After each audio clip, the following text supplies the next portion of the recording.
GST माल और सेवा कर लागू होने से पहले भारत में हर चीज पर कई तरह के टैक्स लगते थे, जिससे टैक्स सिस्टम काफी जटिल और सामान महंगा होता था। अब जीएसटी के आने से टैक्स सिस्टम सरल और पारदर्शी हो गया है, लेकिन इसका असर हर सेक्टर पर अलग अलग पड़ा है।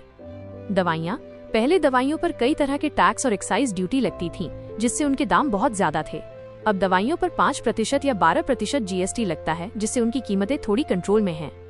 हॉस्पिटल सेवाएं। ज्यादातर हॉस्पिटल सेवाओं को जीएसटी से छूट मिली है, जिसकी वजह से इलाज पर टैक्स का बोझ नहीं पड़ता और ये सस्ता हुआ है। बिजली और उपकरण। बिजली के बिल पर जीएसटी नहीं लगता, लेकिन बिजली से चलने वाले उपकरणों पर अब 18% या 28% जीएसटी लगता है। Mobile bill.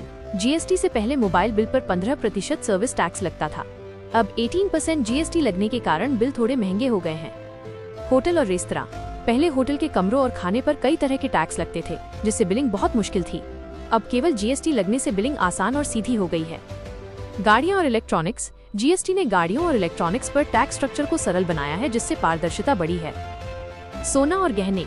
जीएसटी लागू होने के बाद सोने और गहनों पर टैक्स बढ़ गया है, जिससे इन्हें खरीदना पहले से महंगा हो गया है। कुल मिलाकर जीएसटी ने टैक्स प्रणाली को आसान बना दिया है, लेकिन इसका असर हर सेक्टर में अलग अलग रहा है।